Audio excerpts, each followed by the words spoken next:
J'aimerais voir avec vous ce matin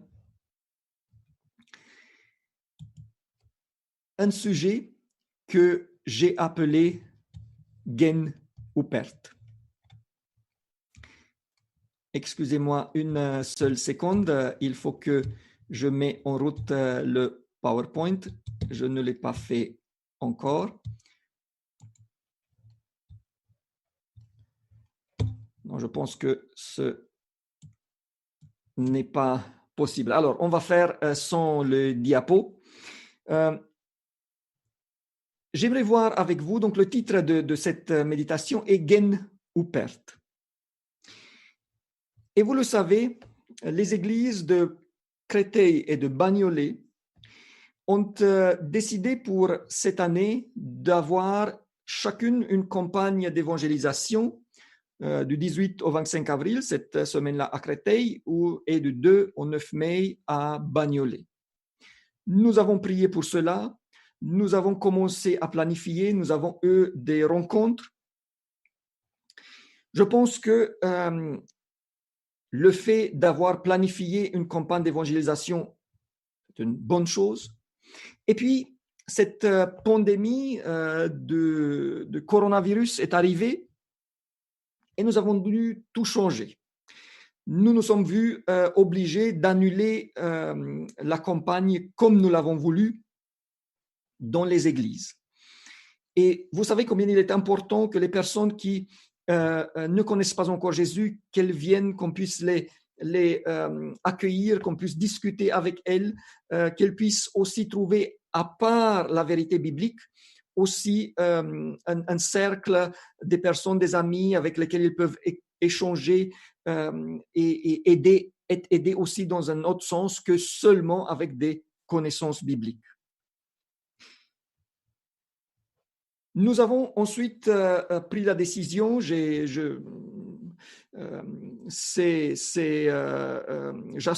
cela, c'était aussi ma position, que nous allons faire cette semaine par Internet, via la chaîne YouTube, et nous sommes donc en train de le faire.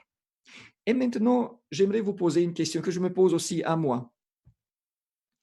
Est-ce que finalement, ce qui est arrivé du point de vue de l'évangélisation, est-ce qu'il s'agit d'un gain ou d'une perte? De pouvoir, d'un certain côté, transmettre sur Internet, on peut se dire que c'est un gain.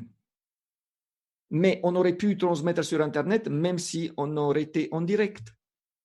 De ne pas pouvoir être dans un lieu où les gens peuvent venir et qu'on peut les accueillir, est-ce que c'est une perte? Vous voyez, à cette question-là, on ne peut pas encore donner une réponse aujourd'hui. Au moins, moi, je ne peux pas le faire.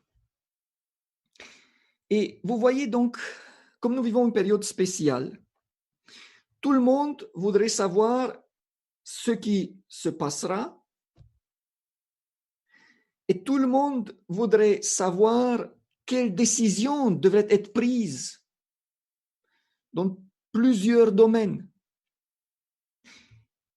Comment devrait-on agir pour qu'à la fin, nous ne soyons pas amenés à regretter nos choix ou à regretter de ne pas avoir fait certaines choses. Ce que je souhaite démontrer ce matin est que ce qui peut paraître un gain, un grand gain, peut se transformer dans une perte et que le contraire, ce qui peut paraître une perte peut s'avérer à la fin être un gain. Cette méditation, je l'ai travaillée il y a assez de temps en avant, mais je me suis rendu compte que pour cette période, c'est quelque chose que nous devons apprendre. Pas seulement pour cette période, mais notamment quand on est dans une situation comme ça, il faut qu'on arrive à comprendre certaines choses. La plupart des personnes souhaitent garder, préserver leur santé. Ils souhaitent éviter perdre économiquement ou dans un autre domaine. Et ça, ce n'est pas mal. Mais je souhaite démontrer qu'on peut facilement se tromper dans les choix et de nous donner des astuces, des aides, des conseils pour que ça n'arrive pas. Surtout quand il s'agit, bien sûr, des choix importants. Et je vais partir d'un exemple de la Bible. Cette fois-ci, il s'agit de quelqu'un qui a pensé que ça va être un grand gain. Ah voilà, ça marche.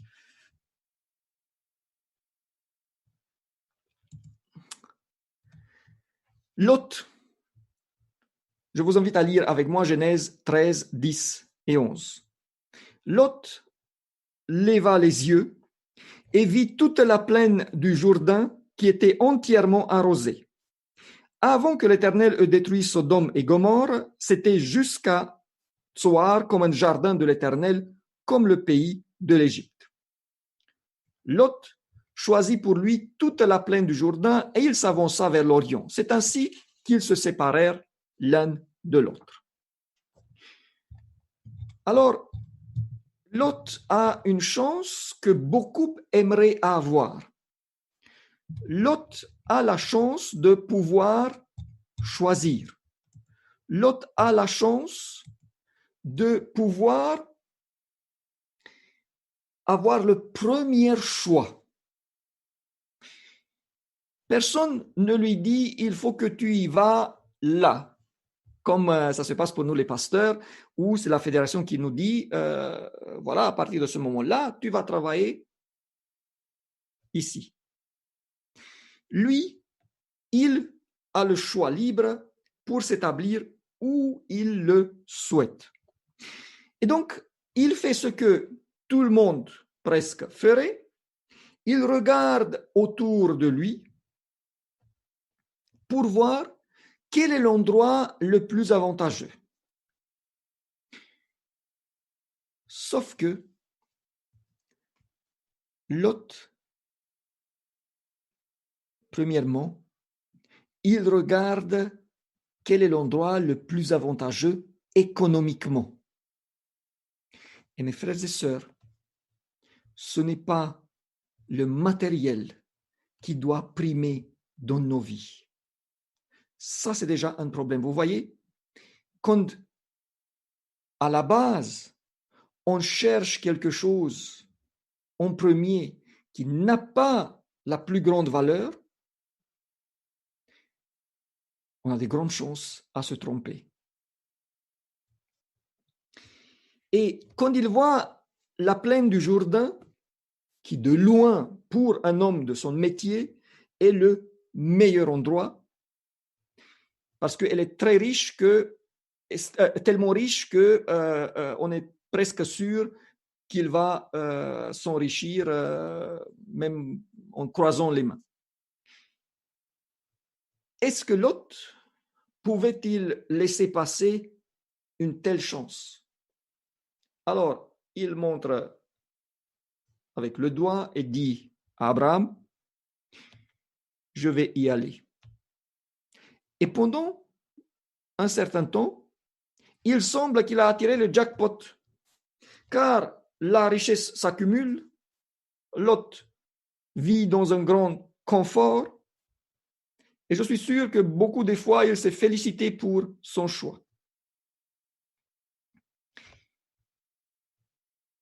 Mais Lot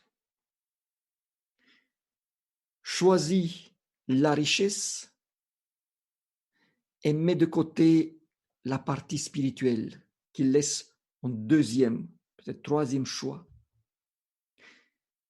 Car il choisit la plaine du Jourdain, mais laisse de côté le plus grand avantage qu'il avait jusque-là sur terre. Savez-vous quel était le grand avantage et la plus grande bénédiction de Lot? Celle qu'il va mettre de côté. Le plus grand avantage de Lot était qu'il était avec Abraham.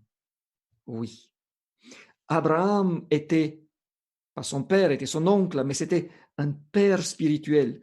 Abraham était quelqu'un qui était l'ami de Dieu. Abraham était quelqu'un qui était avec Dieu. Et Lot choisit la richesse. Et il va quitter Abraham. Lot aurait dû dire, Abraham, même si je vais être pauvre, même si je dois rester sans rien, je ne vais pas te quitter. Lot aurait dû dire, comme l'a fait Ruth avec Naomi, là où tu es, là je veux être moi-même.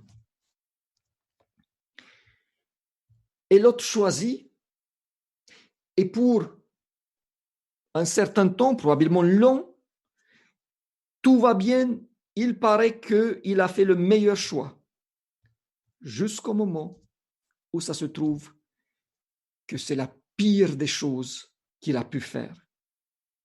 Il termine ruiné financièrement, mais vraiment ruiné, sans rien. Il perd en plus sa famille et il devient l'ancêtre de 2 nations parmi les plus coupables qui existent. Mes frères et sœurs, chacun de nous arrive à devoir dans la situation où il peut, où il doit faire des choix.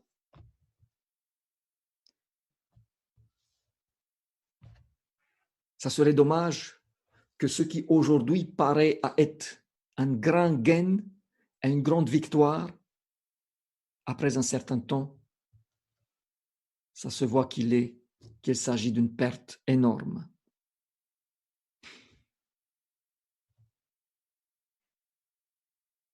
Ce matin, j'aimerais voir avec vous comment on identifie une véritable victoire et ce que nous apporte la perte.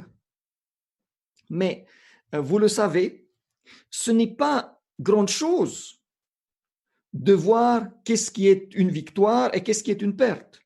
Tout le monde peut faire ça. On n'a même pas besoin d'une prédication, d'une méditation pour cela. Sauf que, parce que prenez Lot. Lot aussi, il a appris qu'il a fait un mauvais choix. Mais quel est le problème? Le problème est de savoir si un choix est gagnant ou perdant à la longue avant de le faire et pas seulement à la fin. À la fin, tout le monde va apprendre si c'était un gain ou une perte. Mais ce qui nous intéresse, c'est de le faire, de le savoir avant qu'on s'y engage. C'est arrivé à beaucoup de personnes. Ils ont fait le choix de se marier ou de se mettre ensemble. Mais maintenant, se mettre ensemble sans être mariés, c'est déjà un problème. Mais beaucoup de personnes ont fait le choix de se marier et puis ils ont trouvé que c'était un très mauvais choix, qu'ils ont beaucoup perdu suite à cela. Eux, leur famille, les enfants, vous voyez? Ce qui nous intéresse est de savoir ce qu'il faut choisir avant. Cette crise va nous amener à faire des choix à court terme et à long terme. Je vous donne un exemple personnel. Vous savez que depuis quelque temps, j'organise des voyages de santé en Roumanie dans un centre de santé. Et comme c'est mon habitude, je m'y prends tôt. Je réserve le centre 2 ans en avant parce qu'il est très occupé, surtout en été quand je fais ça. J'essaie de prendre des billets d'avion si tôt que possible. Et cette année, comme vous pouvez vous imaginer, j'ai fait la même chose. Et quand nous avons acheté les billets, ensuite le coronavirus est apparu. Et aujourd'hui, je suis dans un dilemme. Si je renonce au voyage, je risque de faire perdre de l'argent à ceux qui ont donné parce que il est très possible, même probable, que nous ne pouvons pas récupérer tout l'argent qu'on a dépensé. Si j'attends et que on apprend de ne plus pouvoir voyager court terme avant le départ, ça peut mettre en difficulté beaucoup de personnes. Si je renonce trop tard, ça peut mettre en difficulté le centre. Entre-temps, j'ai fait ce qui est possible. Je me suis renseigné, mais aujourd'hui, je me demande, est-ce que c'était finalement un gain ou une perte de m'avoir pris tôt pour la planification? Et la réponse est que je ne sais pas. Par rapport au choix que je dois faire, je suis heureux que je peux me remettre à Dieu. Je suis heureux que je peux me mettre sur mes genoux et dire, Seigneur, voilà, tu sais que mes intentions étaient bonnes. Je sais que j'étais en accord avec toi par principe de faire cela. Mais maintenant, je ne sais pas comment agir. Et jusqu'à maintenant, le Seigneur ne m'a pas dit encore fais ça ou fais l'autre. Jusqu'au moment, je dois encore attendre. Il y a des personnes qui sont inquiètes, je le comprends, et qui me disent mais pasteur, qu'est-ce qu'on fait? Et j'ai dit écoutez, pour le moment, j'attends encore car je ne sais pas comment faire. Et je vous assure, cette crise, elle a déjà bouleversé, mais elle va encore bouleverser les choses et le monde. Et je suis persuadé que chacun de nous allons devoir prendre des décisions par rapport à certaines choses. Maintenant,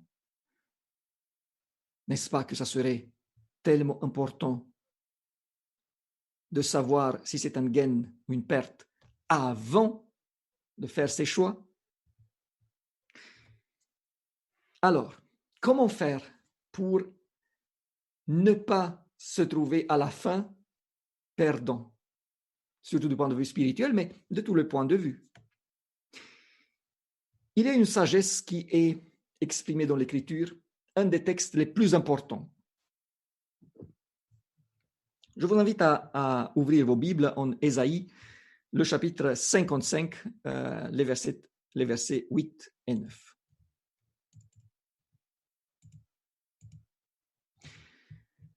Autant les cieux sont élevés au-dessus de la terre, autant mes voix sont élevées au-dessus de vos voix, et mes pensées au-dessus de vos pensées.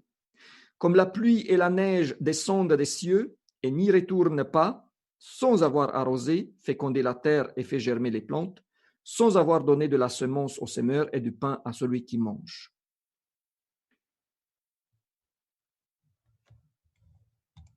Mes voix ne sont pas vos voix. Mes pensées ne sont pas vos pensées. Autant les cieux sont élevés au-dessus de la terre, autant mes voix sont élevées au-dessus de vos voix, dit l'Éternel. Alors, ce que nous devons apprendre, même si on le sait intellectuellement, mais ce que nous devons apprendre et utiliser dans nos vies et dans nos choix, est de savoir que généralement et dans beaucoup de situations, Dieu voit les choses différemment de nous. Et que c'est lui qui a la bonne perspective, c'est lui qui sait ce qui va apporter un gagne et ce qui va causer un préjudice. Dans le même temps, nous avons une vision déformée de la situation. Et souvent, nous considérons un gain, ce qui est en fait une perte, et ce que Dieu a préparé pour nous, nous considérons souvent négatif. Il nous dit, s'il vous plaît, ne vous laissez pas conduire seulement par vous-même.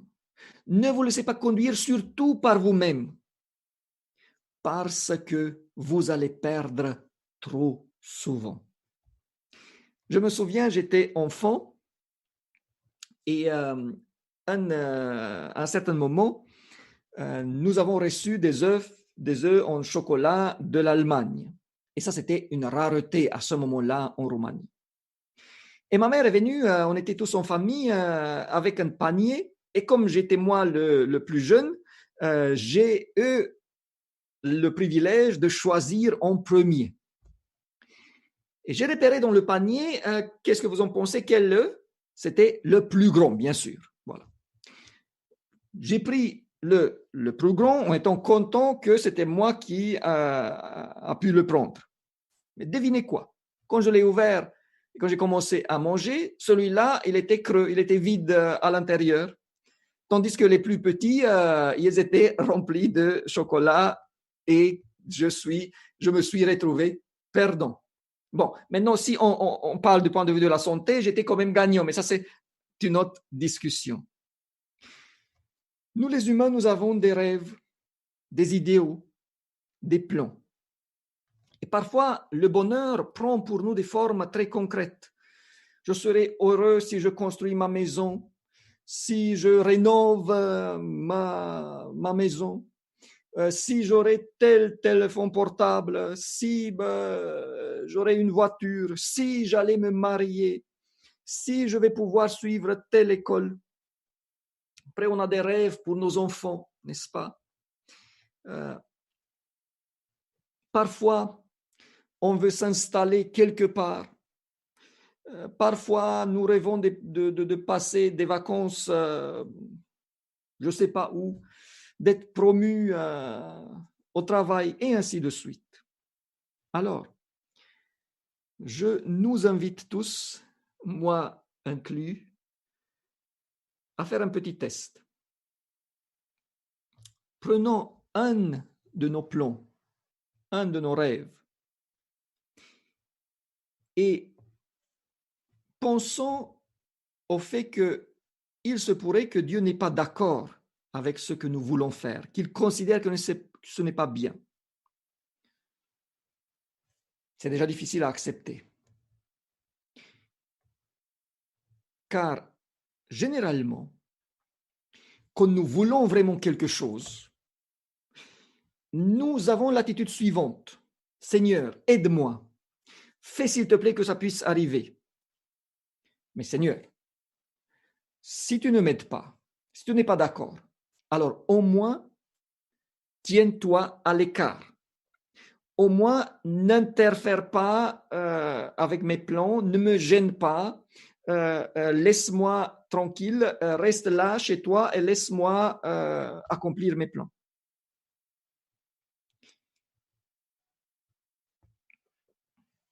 Si j'ai des grandes difficultés financières et je prie Seigneur, aide-moi de sortir de là, aide-moi de ne plus être pauvre. Si j'apprends que Dieu considère que c'est bien, il veut que je reste pauvre, est-ce que je pourrais prier Seigneur, si tu sais que c'est bien que je reste pauvre, si tu sais que c'est bien que je reste célibataire, si tu sais que c'est pas bien que j'aie une voiture, empêche-moi, ne me laisse pas. Et vous allez voir combien il est difficile de faire cette prière. Seigneur, je suis malade, très malade. S'il te plaît, guéris-moi. Mais si tu sais que ce n'est pas bien que je sois guéri, tu sais pourquoi, alors ne le fais pas. Très compliqué de faire une telle prière. Et pourtant, vous savez, j'ai des bonnes nouvelles. Je vais les mettre en guillemets. Car si nous voulons que Dieu ne se mêle pas de nos affaires, si nous lui demandons de rester là où il est, et de nous laisser faire ce qu'on a à faire, il ne va pas se mêler. Dieu ne nous empêche pas par la force d'accomplir nos plans. Est-ce qu'il a empêché Lot? Est-ce que Dieu a su que Lot va faire un mauvais choix, que la direction dont il est parti n'est pas la bonne? Est-ce qu'il a su, le Seigneur? Il a su. Est-ce qu'il est intervenu par la force? Est-ce qu'il est venu dire, Lot, je t'interdis de partir là, tu vas me remercier plus tard, mais maintenant c'est interdit, tu vas rester là avec... Non. Il savait que Lot n'accepterait pas cela. Il l'a laissé faire. Nous n'avons pas à craindre que Dieu nous empêche si nous ne voulons pas l'inviter et si nous ne voulons pas qu'il se mêle.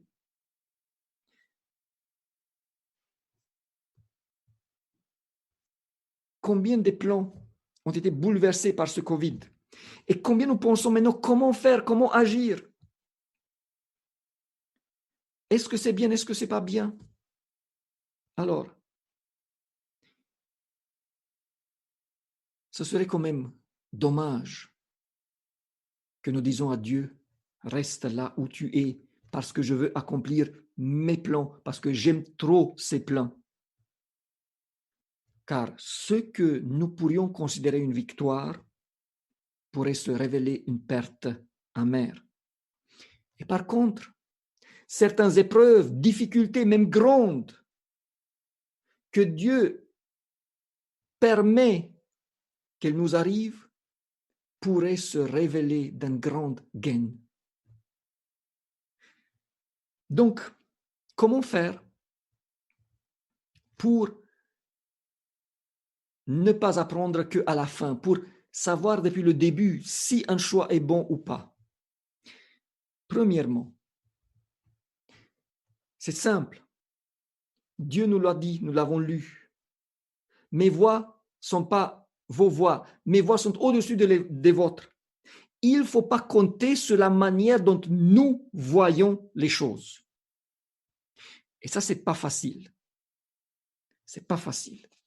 Quand tu penses et que tu vois que voilà, il faut aller au collège, il faut apprendre ce métier-là, et de penser que c'est peut-être pas bien, que tu vois pas bien, c'est très difficile. Et je répète le contraire, des problèmes, des échecs qui pourraient nous décourager. Il est très possible qu'à la fin de telles situations, nous font gagner énormément. Un exemple. Aux États-Unis, dans la ville d'Enterprise, Alabama, il y a ce monument-là que vous voyez en image et qui est un monument dédié à un insecte. Il s'appelle le Boll Weevil Monument. Boll Weevil Monument. Comment on arrive à avoir un monument dédié à un insecte? Voilà, c'est le haut de ce monument. En 1892, l'insecte que vous voyez en image arrive en Amérique et pendant 30 ans détruit les cultures de coton dans le sud. Et beaucoup de personnes ont été ruinées, surtout parce que rien d'autre n'est produit là que du coton. Mais un scientifique américain, George Washington Carver, a appris aux gens à diversifier leur culture pour ne plus dépendre que du coton. Et donc, ils ont commencé à cultiver l'arachide, la patate et d'autres. Et à la fin, les agriculteurs qui ont fait cela n'ont pas été seulement sauvés de la ruine, mais ils sont devenus beaucoup plus prospères qu'avant. Et alors, ils se sont dit, il faut que nous remercions d'une manière ou d'une autre à cet insecte ils ont donc érigé ce monument qui dit en appréciation profonde à ce que cet insecte a fait pour eux. Excusez-moi. OK. Et donc, ils se sont dit, si cet insecte n'était pas arrivé, dans ce cas-là, on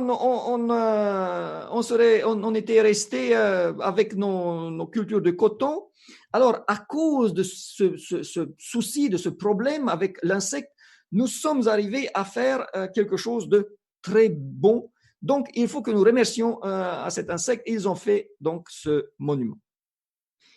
Et la Bible nous montre justement, c'est le texte que j'avais mis déjà, que certaines situations que nous voulons éviter peuvent être une source de bénédiction. Matthieu 5, 11. Heureux serez-vous lorsqu'on vous outragera, qu'on vous persécutera et qu'on dira faussement de vous toutes sortes de mal à cause de moi. Observez,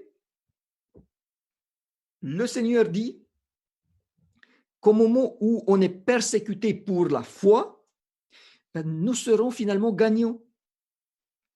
Quand des gens disent des choses qui sont fausses sur nous à cause de la foi, ça c'est quelque chose dont il ne faut pas fuir, il ne faut pas se décourager. Ça peut nous aider. Nous servons le Seigneur et ça peut aider dans beaucoup de manières. Et encore, le contraire, le Seigneur peut être très radical. Matthieu 5, 29, 30. Si ton œil droit est pour toi une occasion de chute, arrache-le et jette-le loin de toi. Car il est avantageux pour toi qu'un seul de tes membres périsse et que ton corps entier ne soit pas jeté dans la guéhenne. Et si ta main droite est pour toi une occasion de chute, coupe-la et jette-la loin de toi, car il est avantageux pour toi qu'un seul de tes membres périsse et que ton corps entier n'aille pas dans la guéhenne. Ce que le Seigneur veut dire, excusez-moi à nouveau, ce que le Seigneur veut dire est que le salut est le plus important. Et tous ceux qui pourraient mettre en péril notre salut doivent être enlevés. Tous ceux qui pourraient mettre en salut notre péril, c'est une perte énorme. Et aujourd'hui, nous ne savons pas si un choix, si une amitié, si un certain travail, un certain boulot, un certain métier pourrait être un péril pour notre salut, mais le Seigneur le sait. Alors, mettons ce choix, mettons nos choix entre ses mains à lui. Et là, on arrive au deuxième point. Donc, premièrement, il faut conscientiser que nous ne savons pas, que nous ne sommes pas si intelligents, si sages et que nous ne voyons pas tellement dans le futur pour qu'on puisse se baser sur nos pensées. Deux, il faut justement que nous pouvons être prêts à abandonner certaines choses et à accepter d'autres. Je répète, il est très difficile de dire au Seigneur, Seigneur, si ce sera une perte pour moi, je te prie, fais en sorte que mon plan soit un échec. Arrête-moi. Mais il est tellement important.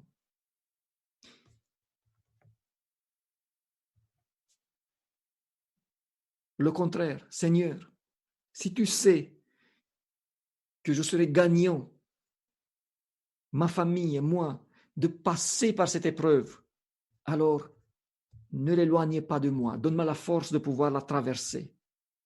Si tu sais que je dois perdre un emploi, si tu sais que ça serait gagnant d'être humilié, si tu sais que c'est mieux d'avoir un petit salaire qu'un grand, alors fais en sorte que ça reste et que ça soit ainsi. Il y a un collègue, quand j'étais étudiant, il y a un collègue qui nous a raconté une expérience que je n'ai pas oubliée. Il nous a dit, j'ai prié et j'ai dit à Dieu, Seigneur, s'il y aurait quelque chose dans ma vie qui prenait une place plus importante que toi, s'il te plaît, fais-moi perdre cette chose. Et il a dit qu'il a reçu cadeau, je ne sais pas quel anniversaire, une voiture, une Mazda 323. Peut-être que certains connaissent ce type de voiture. Il m'a dit, j'aimais tellement cette voiture-là, c'était super, jusqu'à un moment où j'ai fait un accident, où la voiture, on ne pouvait rien faire avec elle, mais moi j'étais indemné. Et là, je me suis rendu compte, a dit mon collègue, que Dieu avait répondu à ma prière, car je suis arrivé à aimer cette voiture plus que lui. Et il me l'a enlevée. Mais ce n'est pas facile de faire une telle prière. Et par contre, il aurait été si bien si certaines personnes n'auraient pas acheté une voiture. Vous savez qu'il y a certaines personnes qui ont perdu, les gens de la famille, qui ont perdu la vie parce qu'il y avait un accident de voiture. Ça aurait été beaucoup mieux si il n'y avait pas de voiture. Ça aurait été si bien si certaines personnes ne seraient pas mariées, ou au moins pas avec la personne en cause. Combien de douleurs certaines auraient pu s'épargner. Je connais ça aussi dans ma famille. Si ils n'auraient pas choisi de se marier avec une telle personne. Et parfois, Dieu a essayé de les arrêter. Dieu leur a donné des signes. Il a essayé de se mêler, même si... Combien de souffrances auraient été épargnées à certains s'ils n'auraient pas émigré dans un autre pays.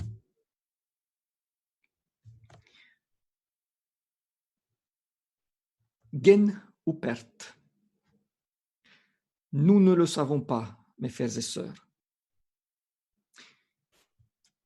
Là où nous faisons ce que la Bible dit, ce que le Seigneur dit, là on peut être sûr. C'est là où on n'a pas à se poser la question. Mais pour les choix après, vous voyez, j'ai parlé de l'évangélisation. Je sais que l'évangélisation, c'est notre devoir. Mais comment le faire? Ça, c'est le Seigneur qui sait le mieux. C'est pour ça qu'il faut rester en prière. Et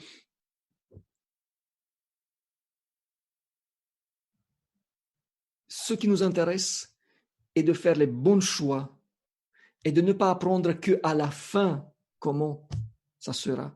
Et beaucoup de choses qui arrivent, c'est justement très important de ne pas tirer déjà une conclusion et de dire ah oui, ça c'est un malheur. Non, tu ne sais pas. Tu ne sais pas ce que ça peut apporter. Il ne faut pas non plus se précipiter et de dire ah, j'ai une bénédiction, c'est tellement bien. Tu ne sais pas ce qui viendra demain.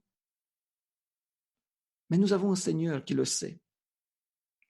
Alors, il y avait déjà une belle histoire pour les enfants, mais j'aimerais encore raconter une vers la fin. Une histoire qui m'a énormément plu. Je sais encore à qui je l'ai entendu la première fois. Et cette histoire dit à peu près ce que je souhaite transmettre ce matin. Il s'agit donc, il y a longtemps, donc l'histoire n'est pas seulement pour les enfants, mais j'espère que qu'ils vont aimer aussi. Il y avait longtemps un vieux bûcheron avec son fils. Ils étaient très pauvres, mais ils avaient quand même quelque chose de riche. Ils avaient un très beau cheval. Chaque jour, pour pouvoir survivre, les deux vont dans la forêt pour ramasser du bois qu'ils vendent ensuite pour quelques centimes. Et les villageois disent au vieux, pourquoi tu ne vends pas ce beau cheval? Tu fais bon argent avec. Tu ferais bon argent avec. Le baron vous a offert une fortune pour lui parce qu'il est tellement beau. Toi et ton fils, vous pourriez vivre sans souci. Le cheval est mon ami, répondit l'homme. Comment pourrais-je vendre mon ami? Mais un matin, le cheval a disparu de la grange. Tout le monde aide à chercher avec le bûcheron, avec son fils, parce qu'il les aimait quand même, il savait qu'ils sont pauvres. En vain, aucun signe du cheval. Écoute, disent les villageois, tu vois que nous avons eu raison, tu aurais dû vendre ton cheval quand tu l'avais encore, et comme ça, maintenant tu seras encore en possession au moins de l'argent, alors qu'aujourd'hui tu n'as ni argent ni cheval. Tu vois quelle mauvaise décision tu as prise. Le vieux leur dit, mes gens, parler d'un gain ou d'une perte, on ne peut pas dire ça aujourd'hui. La seule chose qu'on peut affirmer est que le cheval est absent. Si c'est un gain ou une perte, ça va se voir plus tard. Maintenant, on ne peut pas le dire. Quelques jours plus tard, devinez quoi? Le cheval est de retour et avec lui une douzaine de chevaux sauvages. Et les villageois, perplexes, félicitent le monsieur. Tu as eu raison. Nous avons précipité avec le jugement. Ce que nous avons considéré une perte est finalement un grand gain pour toi. Avec l'argent que tu vas pouvoir obtenir pour ces chevaux sauvages qui sont venus, tu vas pouvoir te débarrasser de tous les soucis financiers que tu as eus. Le vieux bûcheron, il secoue la tête et dit, si c'est une perte ou un gain, on ne peut pas dire aujourd'hui. Tout ce que je sais aujourd'hui est que mon cheval est de retour et avec lui une douzaine d'autres chevaux. Mais on ne sait pas si ça va être un gain ou une perte. On ne peut pas le dire encore aujourd'hui. Quelques jours plus tard, le fils du vieil homme est en train d'apprivoiser un des chevaux sauvages. Comme celui-là, il est sauvage, il le jette, il tombe et il se casse les deux jambes. Pas étonnant que les villageois apprennent une fois de plus la sagesse du bûcheron. Encore une fois, tu as eu raison. Ce que nous avons considéré une grande victoire, finalement, c'est une perte. Ton fils est malade et pour longtemps. Tu vas devoir dépenser beaucoup d'argent pour lui. Et qui sait s'il va pouvoir marcher à nouveau comme jadis. Avec un profond soupir, l'homme leur dit, vous allez jamais comprendre. Si c'est un gain, une perte, on ne peut pas dire en ce moment. La seule chose que je sais est que mon fils s'est cassé les deux jambes. Mais si c'est une perte ou un gain, C'est trop tôt pour le dire. On ne le sait pas encore. Alors, les villageois partent et discutent entre eux. S'ils ne comprennent pas cette fois-ci que c'est une perte, voilà, probablement qu'il est déjà vieux, sa tête ne fonctionne plus comme elle devrait. Voilà. Mais bientôt, une guerre éclate dans le pays. Un messager du roi arrive et annonce la mobilisation générale, obligatoire, de tous ceux qui sont en mesure de porter des armes. Ainsi, presque dans toutes les maisons, on entend des pleurs et des lamentations, et les hommes quittent le village, tandis que les familles se demandent s'ils vont les revoir vivants. Le seul jeune homme qui reste chez lui est le fils de notre ami. Parce qu'il est malade, il a les jambes cassées, il ne peut pas être mobilisé. Et maintenant, les villageois viennent avec les yeux gonflés des pleurs et ils s'adressent au bûcheron. Tu as eu raison une nouvelle fois. Ce que nous avons considéré une perte s'est avéré à être le plus grand gagne jusqu'à maintenant. Car les pieds de ton fils vont finalement guérir d'une manière ou d'une autre. Mais nous ne savons pas si nous allons voir les nôtres en vie après la guerre. Cette fois-ci, le vieil homme renonce à dire quelque chose. Il retourne vers la maison et il parle tout seul et se dit à lui-même, ces personnes ne comprendront jamais qu'on ne peut pas dire d'avance si une chose est quelque chose de gagnant ou il s'agit d'une perte. Ils n'ont pas compris que c'est Dieu seul qui sait, avant que quelque chose se passe, si c'est un gain ou une perte. Ils n'ont pas compris qu'on n'a pas besoin de compter sur notre sagesse et sur la situation actuelle. Alors, mes amis, j'espère que vous et moi, nous ne serons pas comme les villageois. J'espère que vous et moi, nous aurons un peu de sagesse de ce bûcheron. Peut-être que cette crise que nous vivons aujourd'hui nous empêche de réaliser certains de nos plans, de nos rêves. Je prie, par exemple, de pouvoir revoir ma mère. Ma mère, elle est âgée. Elle n'est pas, sa santé n'est pas top. Et j'espère pouvoir la revoir. J'espère chaque année que ça ne soit pas la dernière fois. Chacun, nous avons des plans. Je pense que mon plan, il est bon.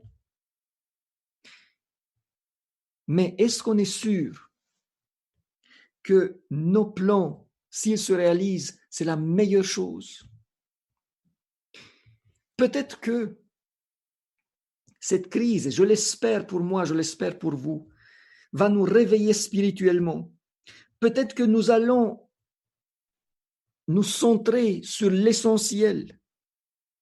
Et pour certaines personnes, une telle crise que nous vivons, une telle situation peut se révéler salvatrice, peut être la meilleure des choses qui arrivent. Alors, moi aussi, le confinement, j'ai envie de râler. Le fait de ne pas pouvoir aller à l'église et de ne pas pouvoir de faire tout sur Internet, je suis content, mais j'ai envie de ne plus avoir des rencontres que sur Internet. Mais nous ne savons pas qu'est-ce que ça va apporter. Nous ne savons pas comment ça va se passer.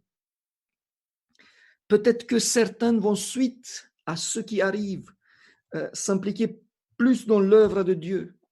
Peut-être que cette crise va les faire proclamer l'évangile avec plus de zèle que jusqu'à maintenant. Peut-être que de l'autre côté, la crise va aider que les cœurs soient ouverts. Et ce serait dans ce cas-là un gain tellement beau. Demandons à Dieu de nous aider à avancer selon sa volonté et selon sa volonté seulement. Les temps qui sont devant nous, nous avons besoin de cela. Nous avons besoin de savoir avancer pas à pas, seulement selon la volonté du Seigneur, que avant de mettre un pas, qu'on soit sûr que le Seigneur est d'accord, et que si nous ne sommes pas tellement sûrs, que nous disons, Seigneur, arrête-moi dans ce cas-là, et il va le faire. Mes frères et sœurs, ce que je veux dire est que c'est un avantage tellement grand d'avoir un Seigneur qui nous aime et qui en plus connaît le futur, qui connaît ce qui sera demain. Ce sera si dommage de ne pas en profiter. Qu'il nous aide à prendre les bonnes décisions et que les bonnes décisions. Qu'il nous aide à nous baser sur lui et que sur lui. Et je sais que si nous voulons le faire, il va nous aider dans ce sens. Je vous invite à incliner les têtes. Je veux prier dans ce sens. Père éternel, je te remercie parce que tu es là et nous pouvons faire appel à toi. Je te remercie parce que tu connais le futur et tu souhaites nous conduire de la meilleure manière pour nous, à long terme surtout. Je te remercie parce que ce que tu as en vue est que chacun de nous soit sauvé. Ô Seigneur, je te prie pour moi, pour ma famille, mais je te prie pour chaque personne qui écoute, qui regarde. S'il te plaît, fais en sorte que nous soyons sauvés. Fais en sorte que s'il y a des choses qui empêcheraient notre salut, que ces choses-là nous soient enlevées, Seigneur. Seigneur, je te prie pour les malades. Je reviens pour Christopher, mais pour tous ceux qui sont malades, qui souffrent, que ce soit ce virus ou quelque chose d'autre. Intervienne dans leur vie, si c'est ta volonté, de la manière qui est ta volonté. Et aide-nous, Seigneur, à accepter ton choix, à accepter ta manière de nous conduire. Au nom de Jésus-Christ, je te prie. Amen.